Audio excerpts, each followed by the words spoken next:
Can you guys hear me? Yes.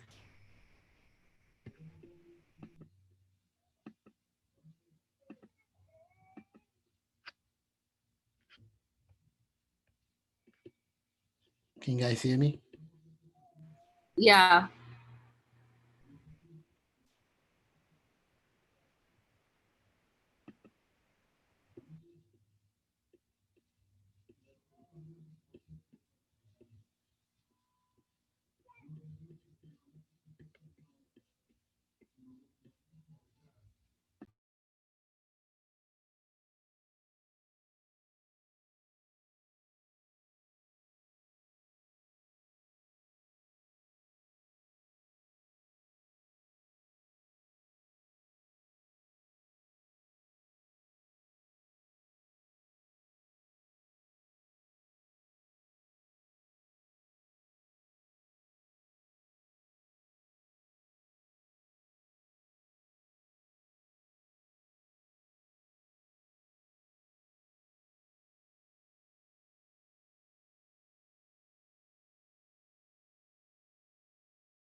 So we're gonna start in a few minutes. I just want to give about 5 minutes for other people to join, and then I'm gonna start.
So I'm going to be started in about a minute. So there's people still joining. That's why. Okay.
All right. Thank you guys very much for joining. This is Let's Get Published. My name is David Sampon, and I'm going to be your host this evening. I'm going to try to make this as short as possible.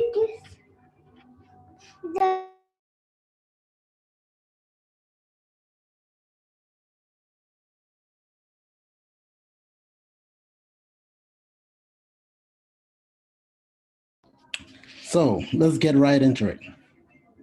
And just so you guys know, I'll be recording this. So once we are done with this workshop, I'm going to share with everybody. I have your emails, so I'm going to share it with you. This way you have this workshop at your disposal. Anytime you want to watch it, you could go back and then watch it. And if you have any questions, you can put them in the chat, but I have a question and answer section in this workshop also. So if you can just write it down and then wait during the question and answer section, you can always ask. All right, let's get in. So these are the topics we're going to be discussing today. The first one, I'm going to tell you a little bit about myself and what makes me credible, and then why you should write.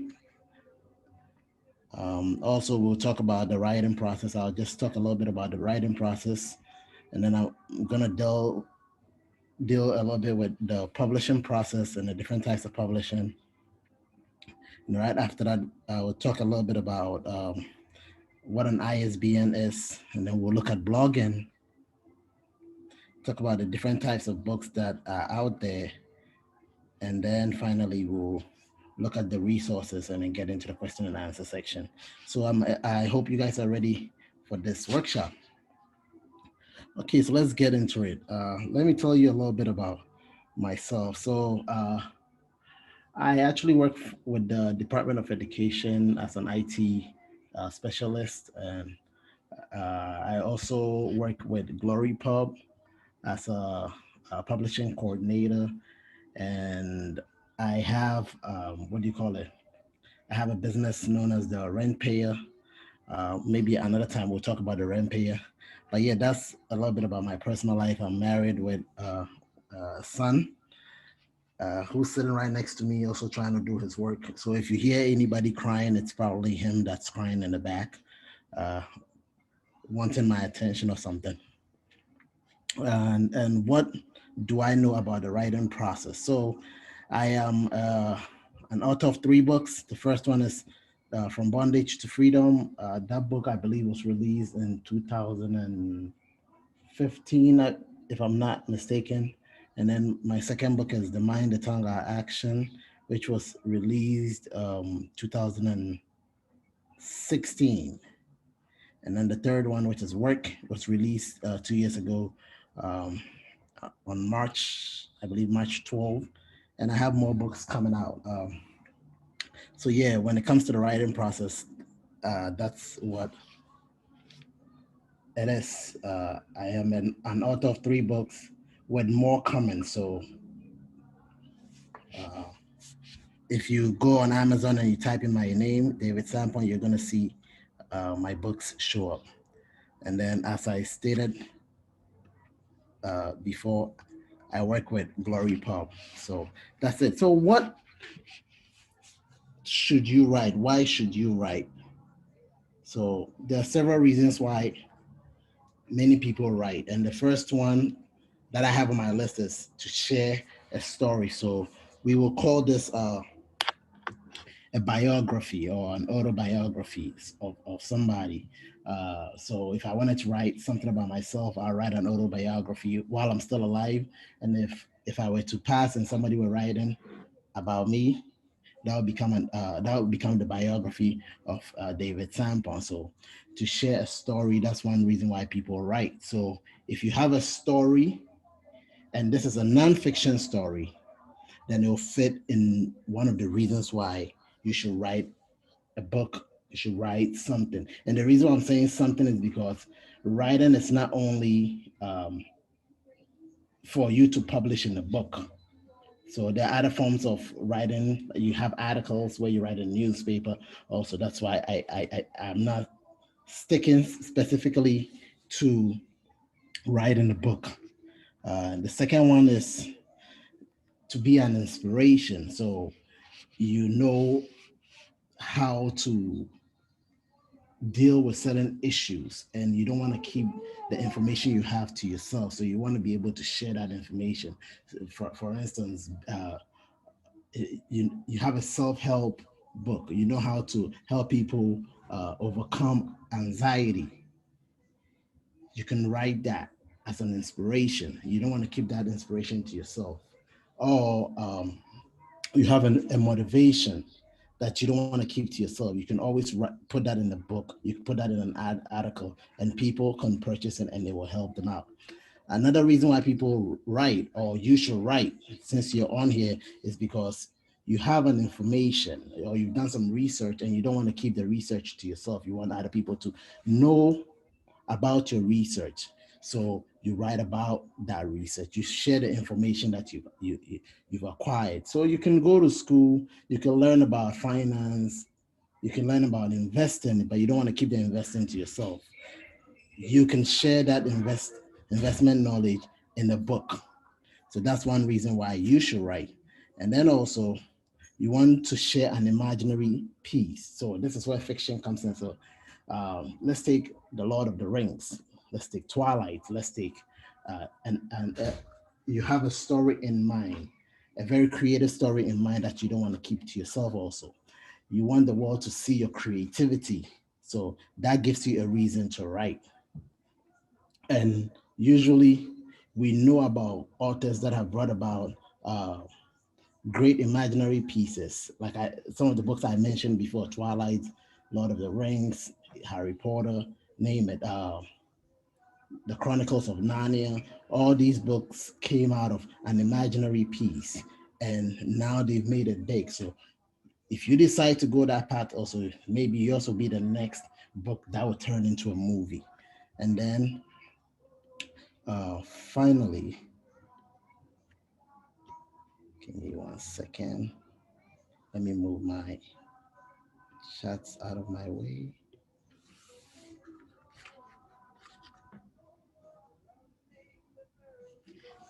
Finally, you want to hear the people that you've been working with want to hear more of what you talk about. You know what more of what you have to offer, and this goes more to people that are motivational speakers, people that are preachers, people that talk, keynote speakers. So you go to a place and then you talk, and then when you're done talking, many other people want to hear more of the subject that you're talking about. So when I take myself, for instance, I'll go and give a talk somewhere, and then after giving the talk, I don't finish because I'll go with about 20 slides of PowerPoint, and then I'll probably just talk using just 5 slides. So when I'm done, people want to know more of what I want to offer. And as a result of that, I turn that PowerPoint into a book and then write it so that the people that came to that workshop will be able to get more of the information I was giving them. So, like I said, these are the reasons why. There may be more reasons, but I'm giving this 5 reasons for you guys to have an idea of what to do and why you need to write. Why you need to write.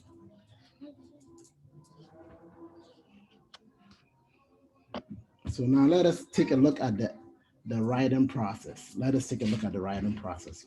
What is the writing process? And usually this is the hard part for many people. I meet a lot of people and they tell me, oh, I want to write a book. And then I ask them, why do you want to write a book? Is it? And many people say that when they find out that I'm an author, I've written a book.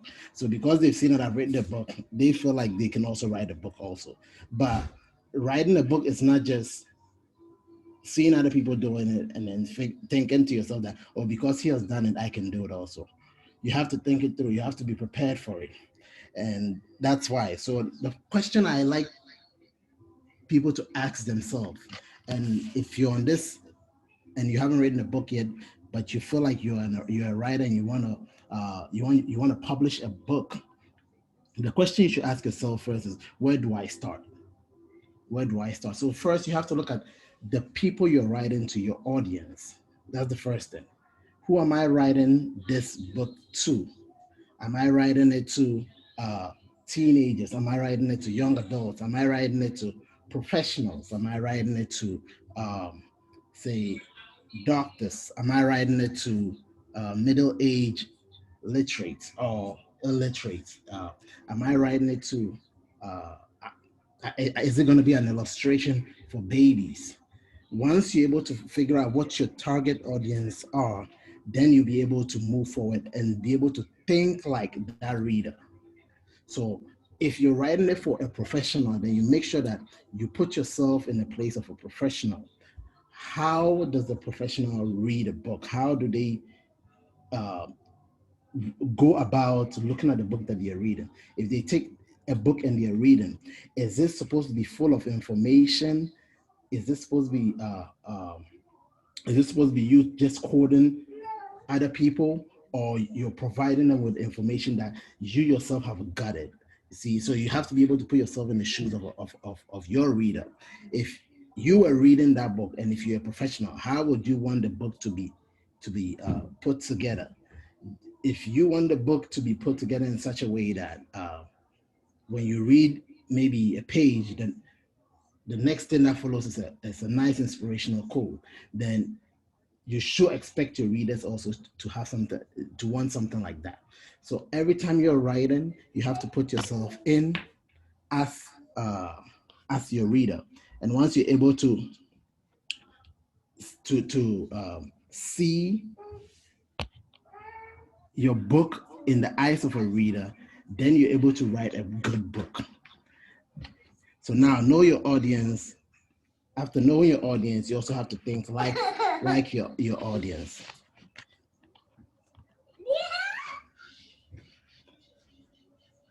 Like I said, you might hear my son in the background, so just permit me. Now, the second thing to look at is your outline. And I said it before that when I go and talk somewhere and I'm done talking and I'm left with about 20 slides, I take the slides and I use it to write the book. So outlining is very important when it comes to writing your book. And if you're somebody that talks or do a presentation somewhere and you have your PowerPoint, the PowerPoint becomes a good outline. You could take your PowerPoint, because the PowerPoint is not supposed to be, you're not going to take the PowerPoint and then be reading everything on the PowerPoint. So your PowerPoint is just bullet points, and then you take the bullet points and you elaborate on that bullet point. So for instance, when you look at this PowerPoint that I'm showing you, it just has bullet points, but I explain everything that this bullet points, each bullet point means. So that's the same way with your outlining. You outline what your book is all about. You put notes. Let's just say if you're going to be talking about uh, breathing, now you have to make sure that you put notes on what you're going to talk about really when it comes to breathing. So you're going to talk about air. You're going to talk about how air goes in, and all those are going to be your points. And then you have to have a main idea behind your book. One thing I've noticed with many people that I come into contact with who want to write a book is that when you ask them that, have you written anything down? The first thing that they say is, it's in my mind. I have the notes in my mind. And I tell them, in our modern age, if you can outline using pen and paper, you have a smartphone. And with a smartphone, you could do all these outline. And the outline does not necessarily mean you have to write it in your notes. You have a voice memo on your phone, so you can just take the voice memo and record every thought that comes into your head. Once a thought comes into your head and you realize that it fits in your book, you make sure that either you write it down or you record it. That's the best way to outline your books. And then after outlining, you have to look for documents to support what you're writing about.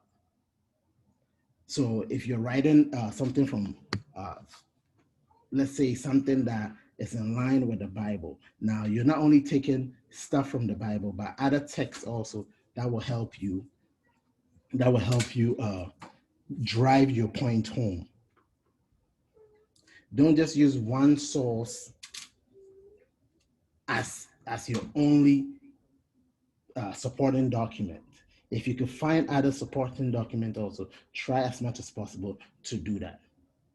And in our present age, we have Google that gives us a whole bunch of resources to find supporting documents for what we are writing about.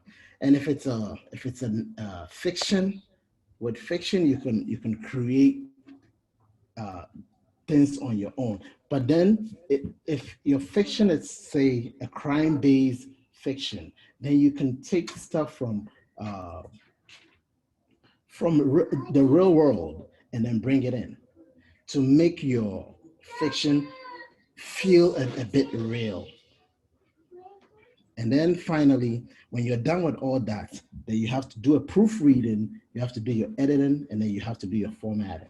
So the proofreading is you going over, reading, giving it to other people to read also, because sometimes when you yourself read through it, everything sounds good. But when you get other people to read through it, then they're able to see the mistakes that you missed out. And then with the editing, they have something called the line editing and the copy editing. Those two are different in the sense that some of them are checking for just grammar, whereas others are checking for subject verb agreement and punctuation, typographical errors and stuff like that. So once you get into the publishing phase, that's where you focus your attention more on these proofreading, editing, and formatting. With the formatting, it's more on how your book is supposed to be structured. So if you wrote your book on an 8 on a 8.5 by 11 Word document, once you're ready to publish, it will be converted from that form to either a statement size, which is a 5.5 by an 8.5, or to a 6 by 9 book, depending on the trim size that you decide to go with, or the kind of book that you're writing. So that is the writing process. So you have to make sure that you think like your reader, know the audience that you're writing for, have an outline of what you want to talk about, and then your outline is all based on your main idea.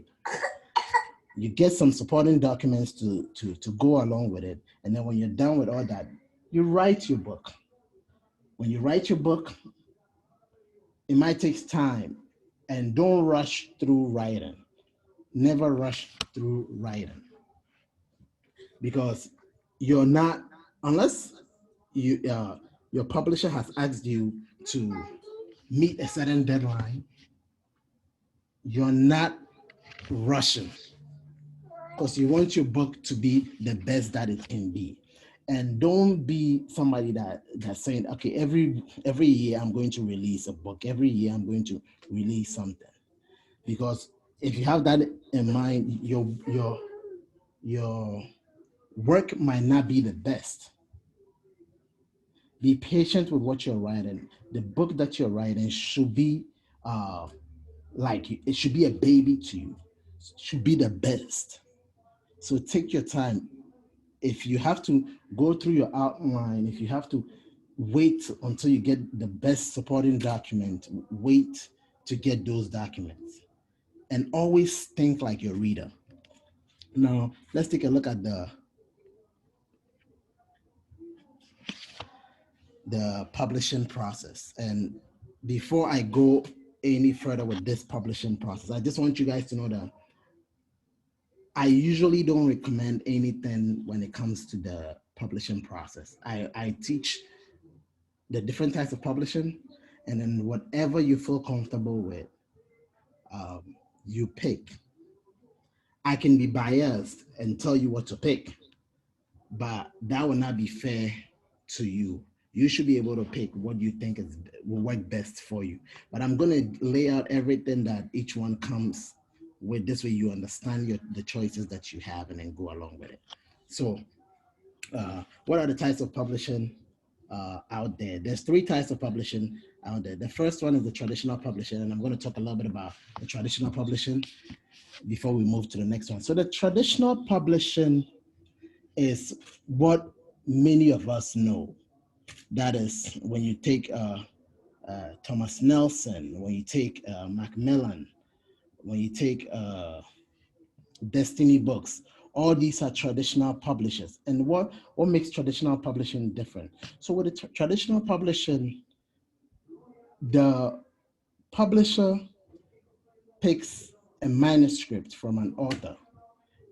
And after picking the manuscript from an author, this is what they do. They publish the book for the author. All that the author needs to do is to write the book.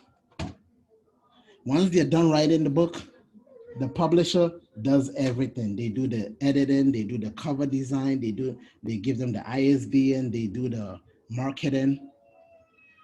Everything that pertains to publishing is taken care of by the traditional publisher. Once that is done, they provide the author with royalties. Wherever the books are sold, whenever the books are sold also, whatever royalties come, they give the author royalty. So, but it wouldn't be 100% royalty. It will probably be a 50% royalty of their books. So that's one thing. But this is the thing about it. With a traditional publisher, you don't just get into it. For you to be able to get a traditional publisher to look at your book, to even look at your manuscript, you first need something called a literary agent. And a literary agent is somebody that represents you to the publisher. It's pretty much like the agent for a basketball star. So they will take your work and then present it to the publisher. And if the publisher is interested, they will reach out to you and then take your manuscript on and then do all the work. The thing with the traditional. Okay, so I have a question. I'm going to address the question when we get to the question and answer section. So don't worry about it. I'm going to note this question and I'll come back to it. So the thing with the traditional publishing also is that when some publishers will request a certain number of books from you in a given year. So they can request 3 books from you in a given year with a deadline which you have to meet. So all these things have to be considered when you're picking your your publishing, your type of publishing you want to go with. Like I said, to use a traditional publisher, first you need a literary agent. And then once everything is done, you don't get the 100% royalties. You actually get a percentage of your royalties, which could be 50, anywhere between 30% and 50%. So don't think that because the traditional publishers don't is taking your book on, you're going to get 100% royalties. What is good about it about the traditional publishing is that once your book is written, you don't have to do anything else. The only thing you're doing is just writing the book. They take care of the marketing, the book launch, the cover design, and all that stuff. And with that, let us look at the indie publisher. The indie publisher. So, like I said, I work for Glory Pub as a publishing coordinator, and Glory Pub is an indie publishing company. Now, what is an indie publishing company? An indie publishing company is a company that you pay for them to publish your book. So you pay them a certain amount of money, anywhere between $1,000 and $5,000 for them to publish your book. And I'm taking my time for you guys to hear the statement very well. You pay them for them to publish your book. And after publishing your book, they don't take any royalties. Any sales you make belongs to you. Any sales you make from Amazon, you get 100% of your sales. They don't take anything. They don't do the marketing for you unless you pay them to do the marketing for you. But with the amount of money you're paying them, they cover your book design, your cover design, the formatting of your book, the ISBN assignment, the Library of Congress, and copyright registration. So they do all that stuff for you. The only thing they don't do is that they don't market your book. They can only market it for an additional fee or edit your book for an additional fee. But once your book is done, everything they give you, the most I've seen for every company I've looked at, the maximum of your books they give you is about 60. When it comes to Glory Pub, the maximum Glory Pub gives you is 200 copies of your books. But for every other company that I have researched on, the maximum I've seen is 60. So that is the indie publisher. And with the indie publisher, you write your book. You don't need a literary agent in this case. If you're done writing your book today, you could just go online, look for an indie publisher. Once you find an indie publisher and you have your money, your book could be published in about the next 2 weeks to a month. They'll design your book cover for you. They'll take your manuscript, they'll format it, and then you're good to go. And then the last one, self-publishing. Now, the indie publisher is between the self-publisher and the traditional publisher. So now the self-publisher is an author that has just finished writing their book. They don't want to pay the indie publisher $5,000, $3,000, $2,000 to do all the work for them. They decide that, you know what, I'm going to do everything myself. I know how to use Photoshop, so I'm going to design the cover myself, or I'm going to go to a freelancer and pay the freelancer maybe $250 to design a book cover for me. When I'm done, I'm going to go and purchase my own ISBN number and my own barcode. So the ISBN number one costs $125. With the barcode, it comes out to $150. That is so far I spent about $400 just on the cover and the ISBN number. Now I have to pay somebody else to do the formatting for me, to change the book from an 8.5 letter size paper to a 5.5 and restructure certain things for me. So by the time you're done with all these things, you're probably spend about $650, $700. And then you have to look for a self-publishing company that will be able to do it, will be able to publish your book for you, or you go to a printing press and ask them how much they'll charge you per book. They might charge you $1 per book. And then when you factor all that in, you weigh your options to see if self-publishing is good for you or indie publishing is good for you. The thing with self-publishing is that you're doing everything that the other two publishers will do, the traditional and the indie will do for you. You're doing everything. And some of the services also, you're paying other people to do. So now the question becomes, which one is better for you? Should you do all the work, go through all the headache, or should you let somebody do it for you? Or are you willing to sacrifice your royalties so that you do everything, so that the traditional publisher will do everything? Or do you want to just pay somebody to take all the workload off your hand, and then when they're done, you get the copies of your book? So just have that in mind.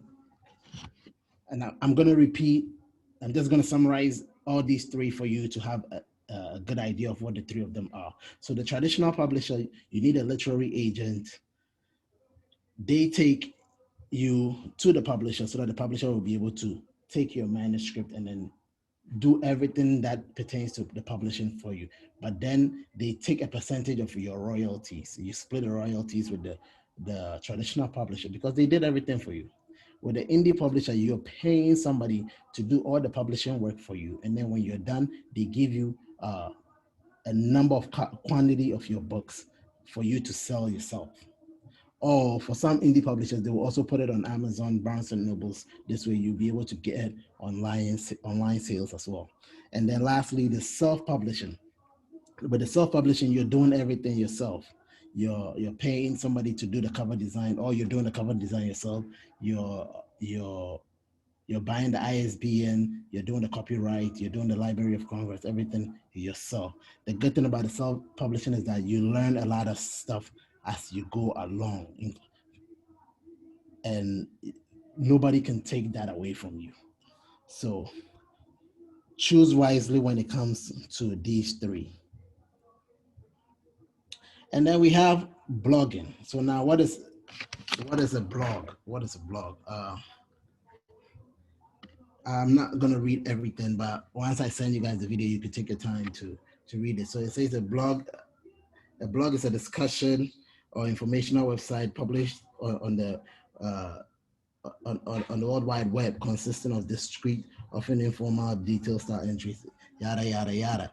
Simply, it could be an information, it could be an article, it could be even stuff that you want to put in a book, but because you don't have the money to put everything in the book, you could just put it online. And the good thing about our world now is that there are free blogging sites that you can use. You can use Google sites, you can use WordPress, just name it.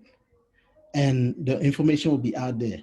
You can charge a membership fee where people have to pay to come and view what you have written. So if you don't want to go the traditional route where you're paying publishers to do it, you could go this route as well. So that's just there with blogging. Now let's look at the types of book. I'm almost done. I think I have about 2 more slides, and then we'll be done, and then I'll answer your questions. So let's look at the types of books. So the first one is ebooks, and then the second one is paperback books, and then my personal favorite, audiobooks. So let's look at ebooks. So ebooks are books that you see on Amazon Kindle, PDFs, and EPUBs or the Nook. All these are ebooks. So books that you can read on the go. You don't carry the book itself. They could be in the cloud, and you can open it when you're on the train. And the most common is the Kindle. Kindle, iBooks. What was that one? The Barnes and Noble Nook. These devices are designed for you to be able to read ebooks. So the same books that we publish in paperback books can be put on an Amazon Kindle, and I'm going to tell you why that's a good thing. Paperback books are the old-fashioned books, the paper books. Some people still like that because they like to feel the paper when they're reading.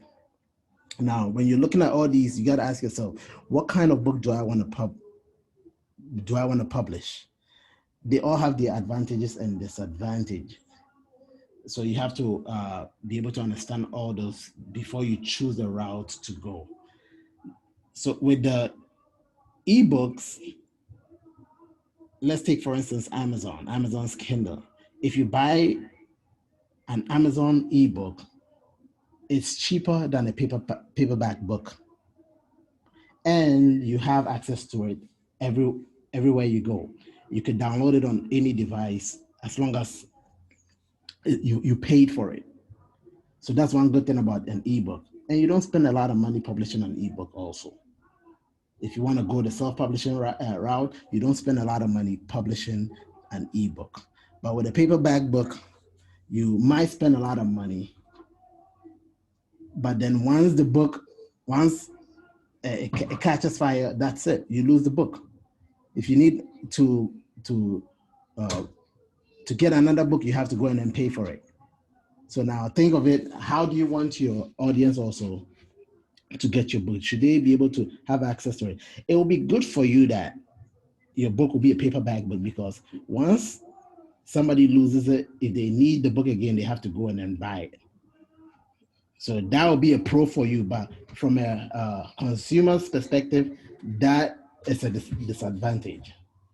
You get it? And then finally, we have the audiobook. So the audiobook, you have iTunes, you have Audible.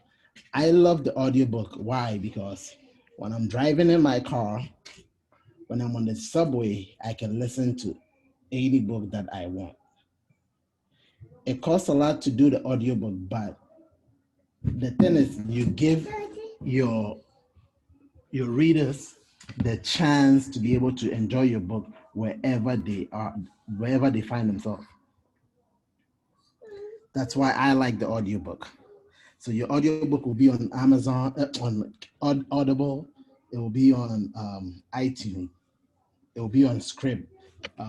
And as long as it's there, people can download it anytime they want and be able to listen to your audiobook. You can read the book yourself for people to do what? Excuse me. You can read the book yourself for people to know that it's coming from you, or you could hire a producer to narrate the book for you. I see that somebody's asking, what is a royalty? Royalty is the income that is generated from your book. So if you published your book in, say, 2000 in 1999, and the book is sold today, it does not matter how long, you're still getting payments from the sales of that book. So royalty is simply your portion of income from the sales that are made on the book. Your portion of the income of the profit from the sale of your book. That's what royalty is. So now let's look at the process in pictures. So how is the writing process done? So the first thing, you start with an idea.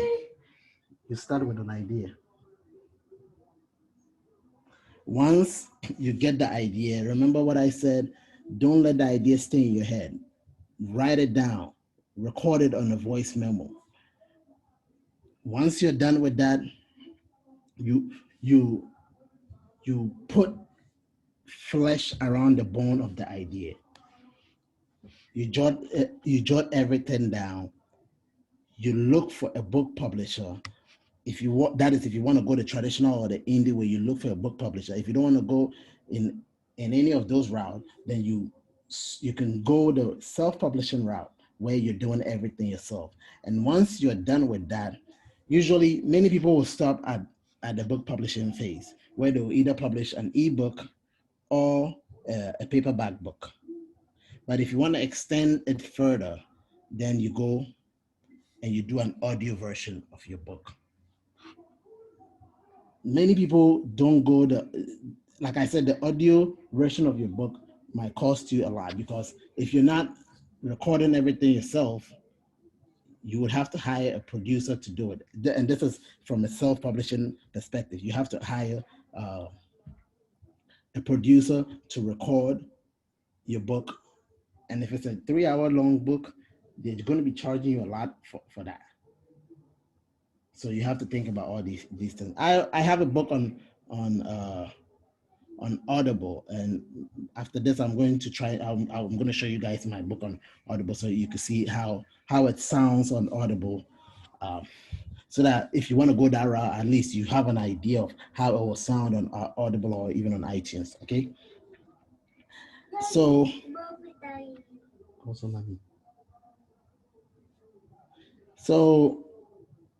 let's look at the ISBN, and then after the ISBN, I'm going to show you guys the resources that are available to you. So what is an ISBN? So an ISBN is really a numerical number.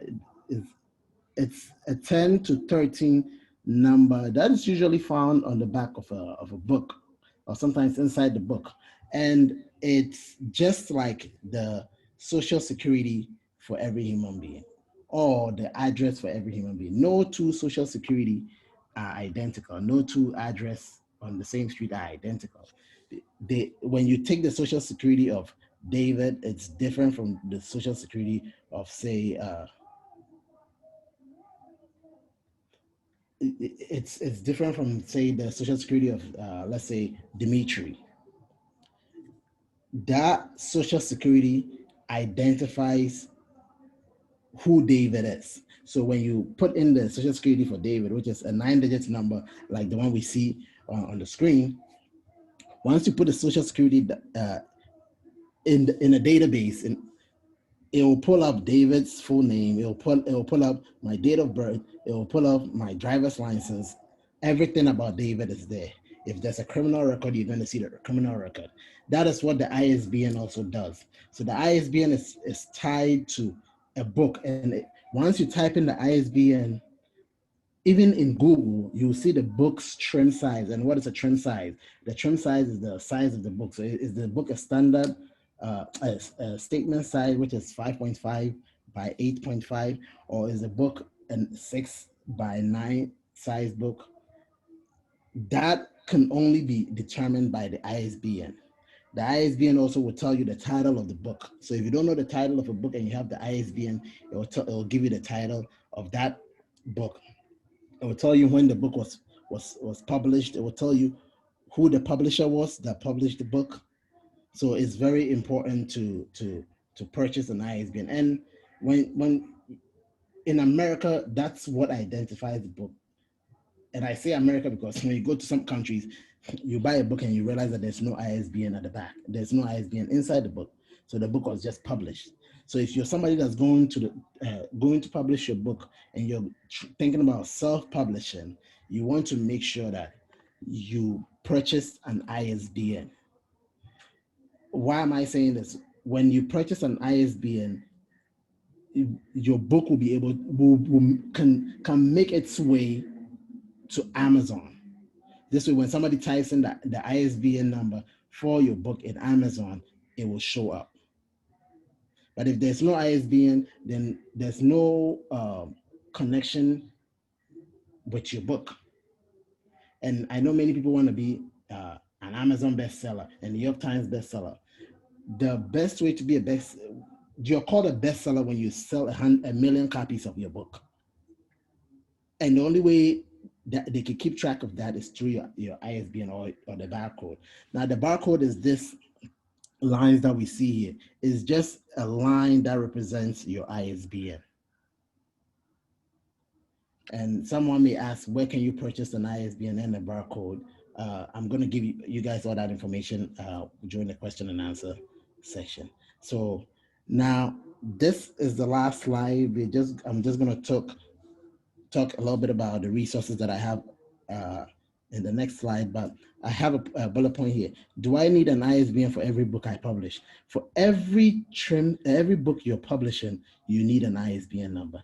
The only thing that you don't need an ISBN number for is when you're publishing an ebook. Ebooks, it's not it's it's not I'll say mandatory to have an ISBN number. It'll be good if you have it, but it's not mandatory. Now, let's just say I published the book, David the Great, Volume 1, and I'm publishing David the Great, Volume 2. Do I need a different ISBN number? Yes, because it's a different title. Though it might be the same trim size, though it might be close to the first title, it's a different title. It's a different volume. So I have to make sure that I provide every book I publish with an ISBN number. With that said, let's look at our resources that I have. And with the resources, I'm going to be a little bit biased. So for anybody that's looking to publish their book by going the route of an indie publisher that is paying somebody to do all the work for all the publishing work for you, you can visit glorypub.com and just submit a request. Once you submit the request, we'll give you a quote on how much it will cost for you to get your book published. If you want a custom quote, also that can be arranged. And then you can also go to Udemy for anybody that wants to do the self-publishing. I have a course on that where I teach you how to publish your book yourself. So I teach how to do the self-publishing. I teach how to do the audio book. So I teach you how to publish your book yourself. I teach you how to publish your own book. And I see a question here that says, can you read the book yourself and put it on Audible? Yeah, so I tackled that there. You can read the book yourself also, but there's a lot of things that you have to do in order to get your book on Audible. And that I covered in the Udemy course that I created. And then for anybody that wants a one-on-one support on how to start when it comes to writing, when it comes to publishing, or even starting your own publishing company. Starting your own publishing company. You could just go to David Sample that space, and once you get there, you'll be able to just book an appointment, book a one-on-one coaching with me, and I'll walk you through how to start your own publishing company, or if it's a one-on-one support that you need on anything that pertains to publishing, I'll be more than happy to walk you through it. And then you have Fiverr.com. So with Fiverr, you can go over there and then hire a freelancer to design your book cover for you. Fiverr and Upwork, you can get freelancers to design your book covers for you, freelancers to edit your book, to do the copyright writing for you, to do the proofreading for you at a very low cost to you. So that's the resources I have. I will send these resources to you guys also after this workshop. This way you have it, and anytime that you want to visit any of these sites, I'm more than happy to help you. Now let's go to questions and answers. So questions and answers. And before the questions and answers, I see a question here that says, let me read the question.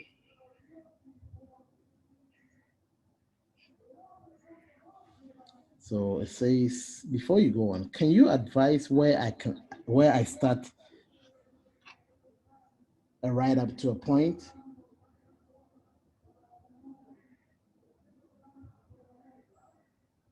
Okay, so let me try and see if I can rephrase the question a little bit.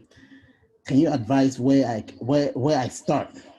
I started right up to a point, go and do my research, and then I realize the new info I have carries weight to what I already have. I'm never able to complete a book except my reader has paper.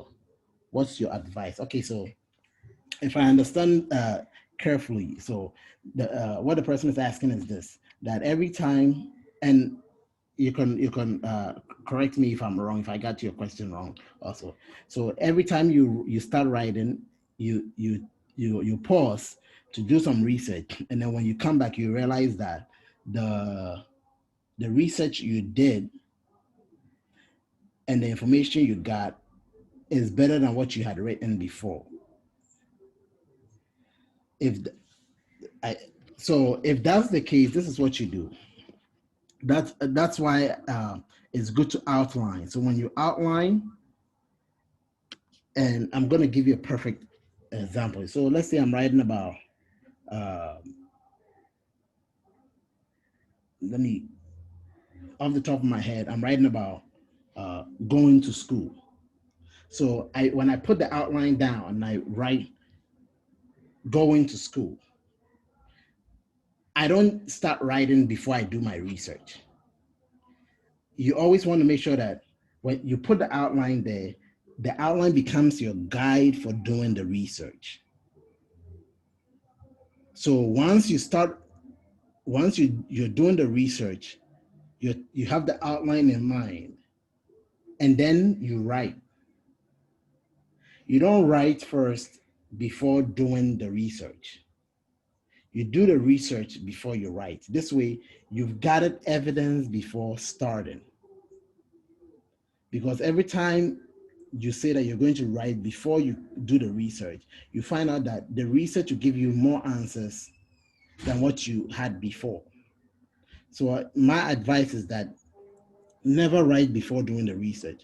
Make sure that you do the research first. First, have your outline, have your main idea.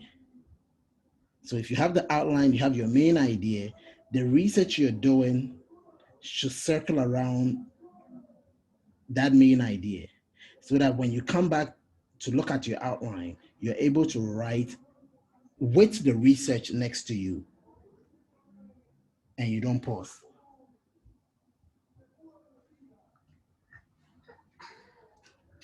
Any other question?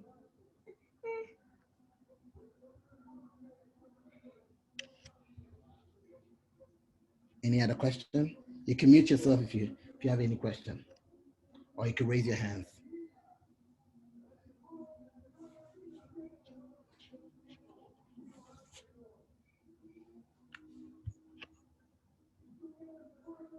Anybody have any question?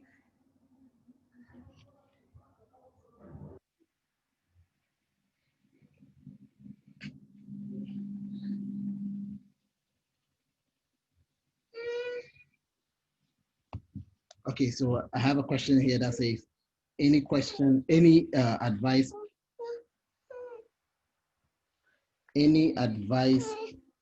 on how to start writing?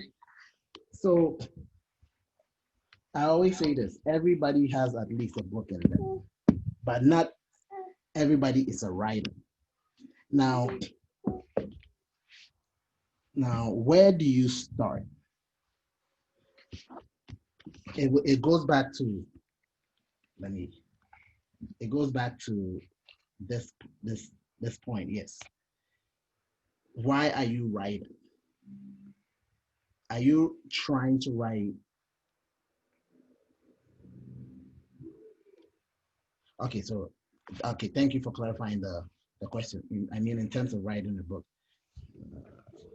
So the question again is, I'm going to read the question again.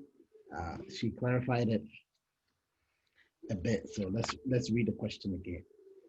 Let's see. It says, any advice on how to start writing?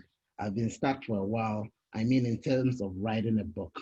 So I already write. Okay, so if you're somebody that already writes, now what kind of book do you want to write? Are you trying to take, and I'm just assuming for now, do you just write short pieces, or do you write just poems and you want to convert those poems into books? You could do that. If you're somebody that already writes, then this is where research comes in, because if you write a one-page article and all you're doing is always writing a one-page article, how do you make that, how do you turn that one-page article, how do you turn that one-page article into a book? And you've even clarified more. I blog, I write poems. So how I want to publish a book based on my testimony. Okay, so now this is when you look at what you're saying, right? It becomes something like you're trying to share a story. You're trying to share a story. So now start from a place where you want to give people an idea of the story, what your story is about. And you don't want to just go straight and then tell them about your testimony, but you want to be able to build the suspense in people. And this is where you can even bring an old tale. After bringing an old tale, uh, you could bring other people's story in there and how it relates to your testimony. And I could give a perfect example. Uh, I wanted to talk about uh, the process, how we go through things. Every time we go through stuff, we talk about the beginning, and then also we talk about the end, but nobody really talks about the process. And in doing that, I gave a story about myself, but then I took the story of Moses also, talked about Moses's process, how he went from uh, being in Pharaoh's house for 40 years, being in the wilderness for 40 years. So he learned how to be a king for 40 years, then learned how to be a priest also for 40 years, a priest and a shepherd for 40 years. And then God took him and then made him take the children of Israel from Israel to into the wilderness for 40 years. So for a 40-year journey, he learned, he had to go through training for 80 years. But then he did all these by learning how to be a king for 40 years, by learning how to be a shepherd and a priest for also for 40 years, so that he can make the children of Israel a holy nation. So I took the story of Moses, talked a lot about the story of Moses, and then I brought my testimony in. So if you realize that your story that you're trying to write is really short, you can when you do your research, you take a bulk of your research, explain your research, use your research as a supporting document, and let your that research, which is your supporting document, boost the story that you're trying to tell. And when it boosts the story that you're trying to tell, then it makes the article that you're writing or the blog that you're writing becomes a whole book. I don't know if I answered your question very clearly. Let me know if you want me to clarify even more.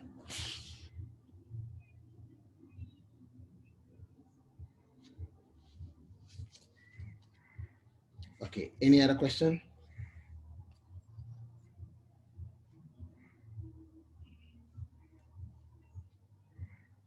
Okay, so she said to clarify a bit more. So when, and I'm going to take the example that you gave, that you blog a lot. So since you're somebody that blogs, you could take all your blogs that you've written, right? And see the similarities between each of your blogs, and see where those blogs, and it's great because you have something to lean on. So the blog should be your outline, and with a blog is just a one pager. The max number of words in a blog should not be more than 5,000 words. So, and your book should be about 20,000 words. So if your blog has 5,000 words, you are, let's say, a quarter away. You are 3/4 away from finishing a book. So now you could take the same blog and add some research to it. Add some research to it. So when you're writing a blog, you actually, and you might not notice that that's what you're doing, but you actually simplify everything that you want to talk about. So when you get a chance, go back and then look at your blog and then take a look at it. Okay, maybe I simplified this too much. Can I add more to what I was trying to say here? And the more meat you're adding to that soup, the soup becomes good.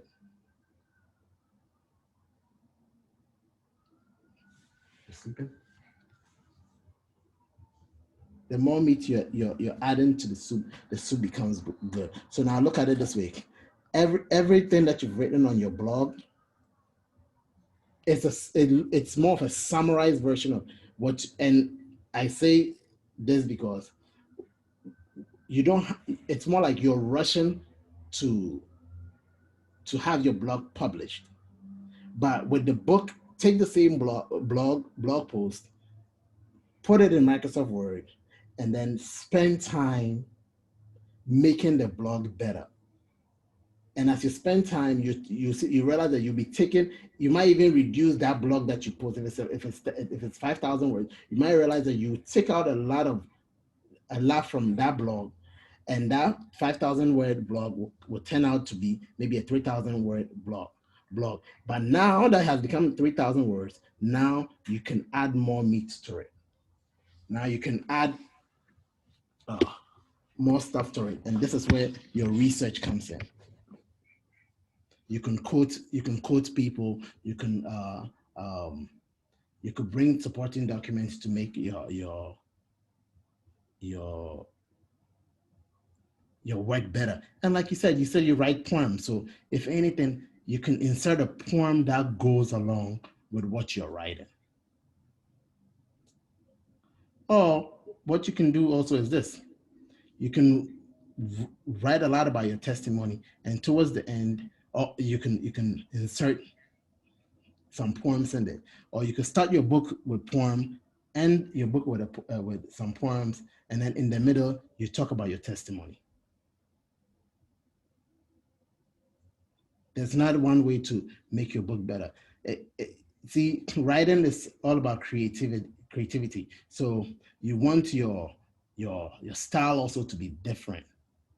How can I make my style different? So now you got to think like your reader. Okay, if I'm doing this for my reader, they will appreciate it. Oh, so I started with a poem. I started with something inspirational.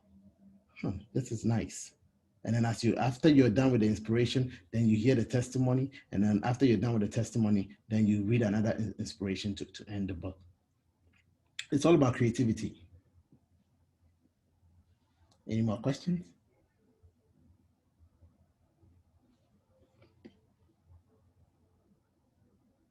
Let's take two more questions.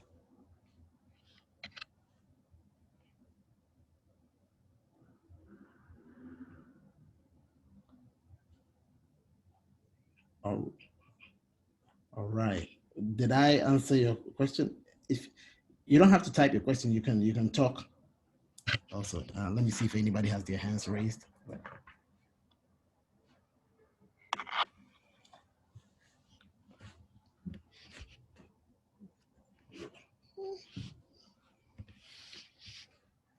Let's see if anybody has their hands raised. Nobody has their hands raised. Okay.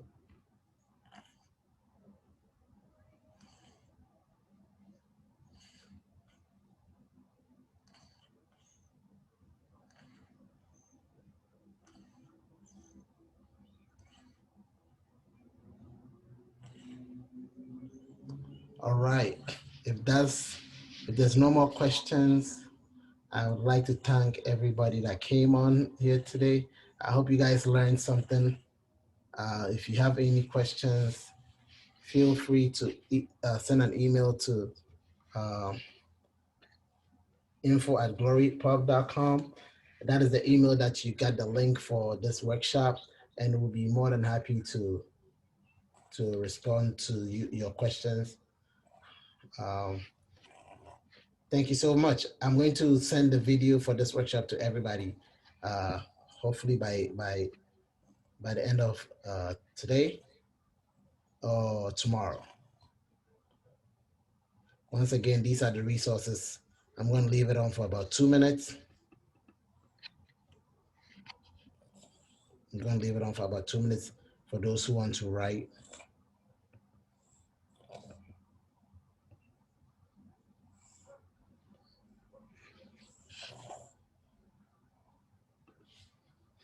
And then whenever you're done, you can just hang up. Thank you so much once again.